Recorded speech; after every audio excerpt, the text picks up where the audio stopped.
Перед использованием дизель-генераторной установки необходимо включить автоматический выключатель под названием дизель-генератор 5QF5 в пульте управления вагона.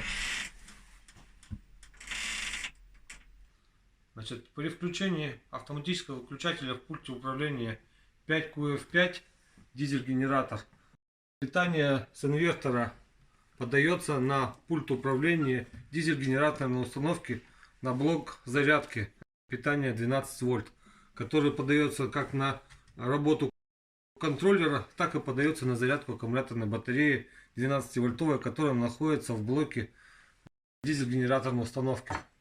После чего мы включаем все автоматические выключатели.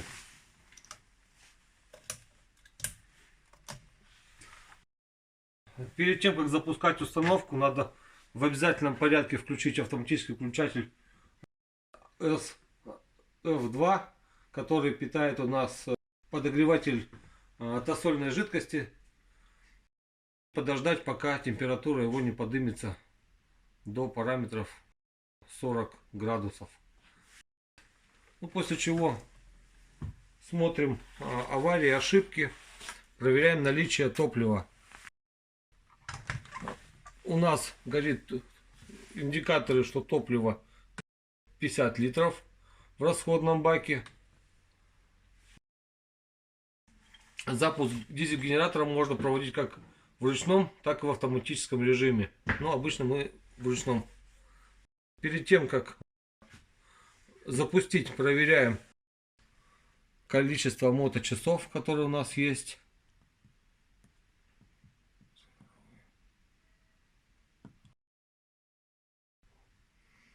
Так, ну это фазы мерят он, когда запустится. Это значит, моточасы 2,4 моточаса. Значит, смотрим температуру жидкости, какая у нас температура. Смотрим напряжение аккумуляторной батареи, проверяем. На данный момент напряжение аккумуляторной батареи составляет 13,8 вольт.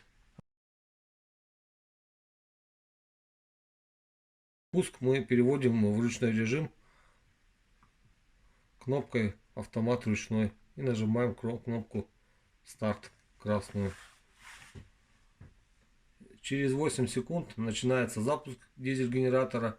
8 секунд у нас уходит на подогрев накала.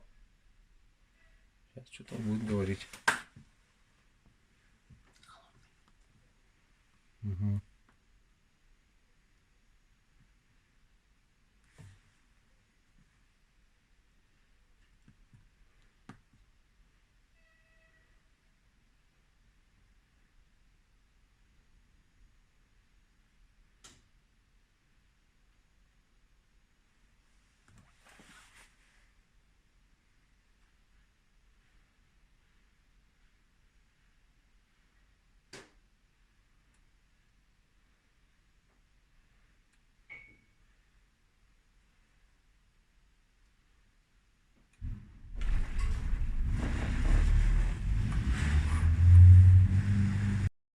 Сейчас мы можем посмотреть нагрузку необходимо и какие параметры выдает.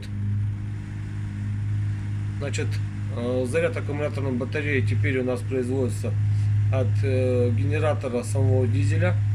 Значит, он составляет 13,9 вольт.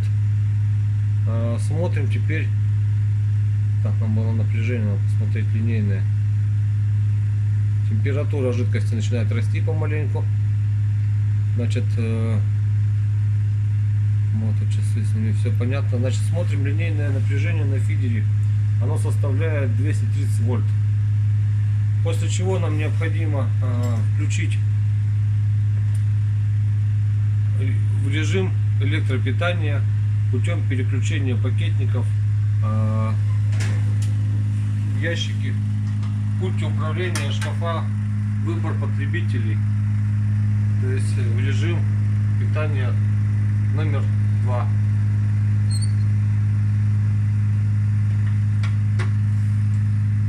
Значит, остановка дизеля проводится в обратной последовательности нажимаем на кнопку стоп, старт-стоп. Через порядка 30 секунд он отключится. Если какие-то вышли коды неисправности, то тогда нажимаем на красную кнопку аварийный стоп.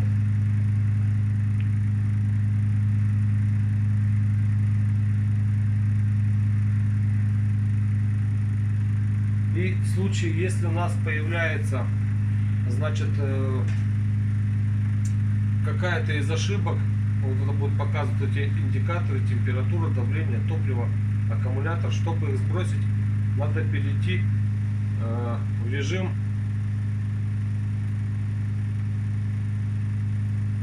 аварии. Бывают такие моменты, когда выпадает в аварию, либо не с первого раза запускается, в аварии заходите, нажимаете просмотр. Ну, сейчас список пуст, если будет тут неисправности, какие-то ошибки, нажимаете на Enter и потом обратно выходите из дневника аварий.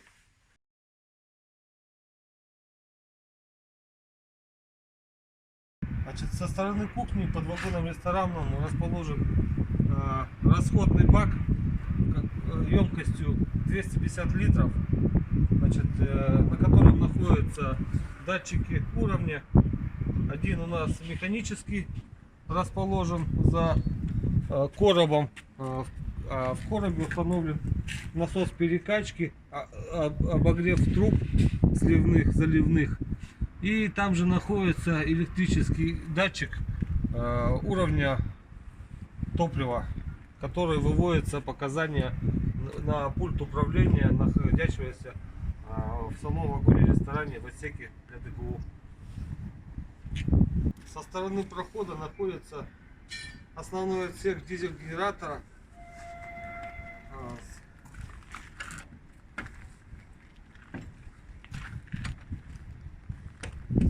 с расходным баком на 30 литров. Перед тем, как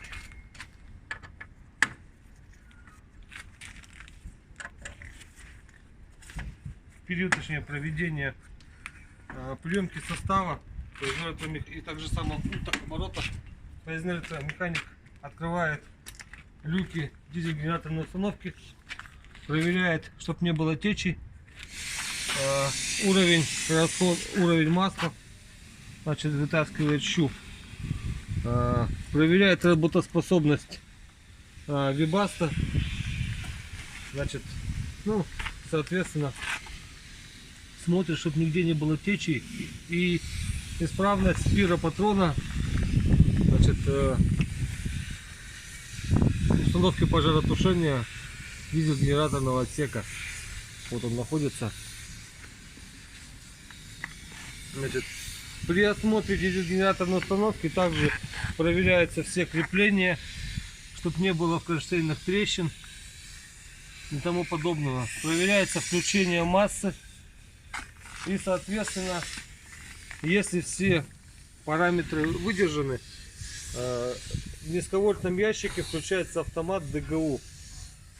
После того, как проведено ТО-1 и снято напряжение 380.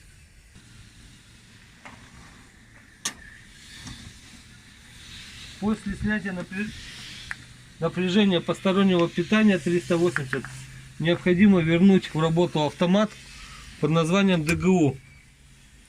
Возвращаем, закрываем крышку, и наш дизель-генераторная установка готова к использованию.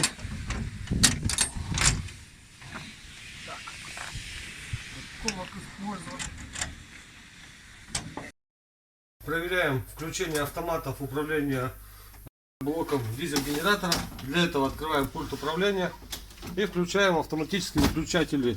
Блок управления ДГУ 220, который у нас включит преобразователь 220. С него пойдет питание на блок управления ДГУ, на зарядку малого аккумулятора, который 12-вольтовый стоит в ящике. И, соответственно, включает подогрев тены на 220 картера дизель-генератора. Теперь второй стоит автомат. Блок управления ДГУ. Его тоже надо включать. Он включает вот нижний блок управления вспомогательной дизель-генераторной установки. То есть это перекачка, это обогрев труб подачи топлива, который с большого бака в малый, в расходный. И соответственно включает насос перекачки. То есть этот блок идет. Значит, включили, закрываем. Сейчас, секунду, свет. Выключу. Теперь, значит, в пульте управления, когда нам необходимо перекачать, включаем автоматы пульта управления вспомогательного, то есть включаем подкачку, обогрев, значит, насос перекачки, ну и в ручном режиме нажимаем на кнопку перекачиваем. Вот так он должен гудеть, когда перекачивает. Если не гудит, значит насос неисправен, либо питание к нему не приходит. Когда перекачиваем, смотрим на 3 светодиода. Если светодиод 10% загорелся, значит в баке осталось, в малом баке, в котором 30 литров, осталось 10%. Если 50%, то полбака. Ну, то есть, если 95 потухло, значит бак полный, надо выключать. То есть надо только лично самому смотреть за работой насоса. Расходный бак. Да, с большого бака в малый, в расходный бак перекачивают. Если, говорю, еще 95 загорелось, он полный.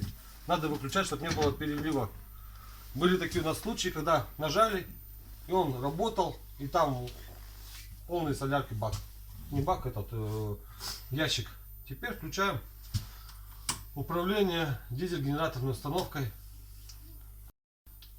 Подогрев. Надо проверить кнопку аварийный стоп.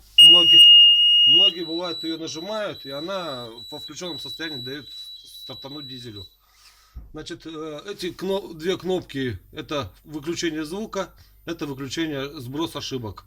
Сейчас нам говорит дизель-генераторная установка, что у нас недостаточно температуры. Но у нас включилась сейчас в настоящем режиме Webasto, она работает, она подогревает. Ну, в принципе, начиная с минус 5, в принципе, можно дизель запустить. Ну, желательно, чтобы он прогрелся до 30-40 градусов.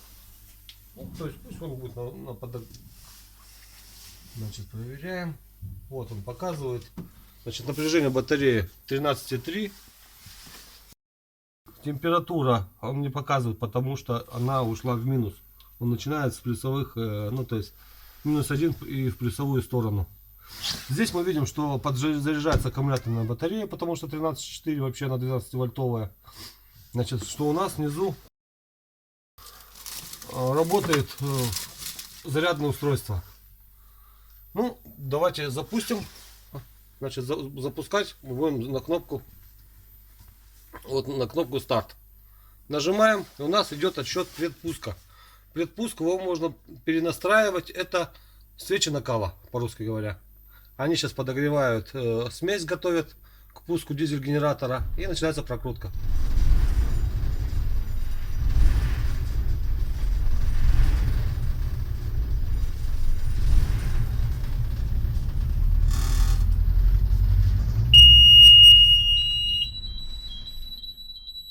Немножко по температуре не дает, немножко еще раз.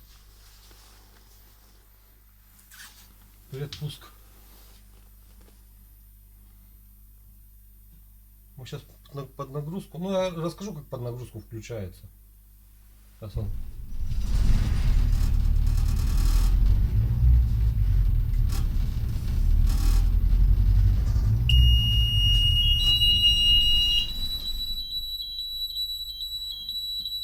Вот и температура.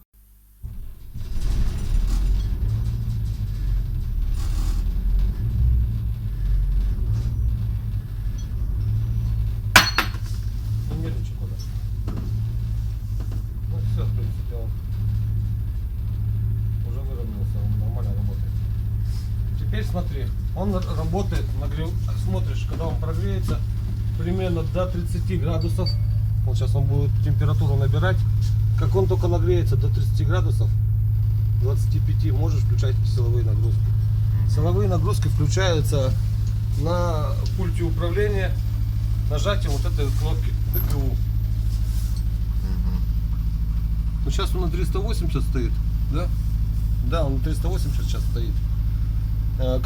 Значит, перед тем, как включить ДКУ под нагрузкой, вообще когда перед запуском ДКУ, надо сначала внизу в ящике включить автомат ДКУ силовом, где трансформатор стоит. После чего ты завел его, он поработал, включаешь вот эту кнопку. Когда включил вот эту кнопку, он будет выдавать нагрузки. То есть там контактор срабатывает и будет запускать. В принципе, вот он стабильно работает, машина. Нормально. Ну и тут он будет показывать, моточасы запишешь перед тем, как будешь. У тебя 99,5. Сейчас моточасы. Ты когда будешь делать заявку, подавать им, они должны там у тебя подписаться под этими моточасами. Кабачки. Да. Ну, у тебя 99,5, тут я в формуляре записал, тут все записано. Вот я проводил ТО 99,5. Ну, совместно с этим, с моторюгой. Все, в принципе. Вот он сейчас нагрелся до 11. Так, как? Где тут показывает, сколько израсходовано? Расход у нас идет 7,5 литров на один моточас. То есть вот так почти. Да. Вот моточасы показывают. То есть.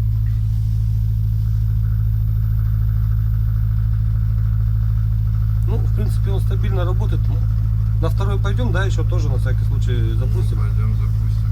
Значит, ну и самое главное, это смотрите, чтобы у вас это, если жалюзи не открылись, то на стоянке откроете одну крышечку, чтобы был подсос воздуха и тому подобное. Потому что бывает такое. Вот он, в принципе, значит, при выключить его, нажимаешь на кнопку стоп однократно. Скажу почему.